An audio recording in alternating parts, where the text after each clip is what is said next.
நீங்க எதிர்பார்க்கிற காரியங்களை நிச்சயமா உங்க வாழ்க்கையை செய்ய அவர் வல்லமுள்ள தேவனாய் இருக்கிறார்.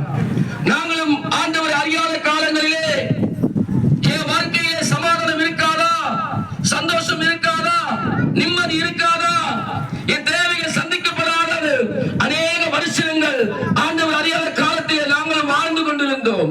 ஏக்கத்தோடு, கண்ணீரோடு, துக்கத்தோடு நாங்கள் வாழ்ந்து கொண்டிருந்தோம். இப்ப உங்களுக்கு சொல்லப்படுகிற அதே வார்த்தை ஒரு நாளில் எங்களுக்கு சொல்லப்பட்டது.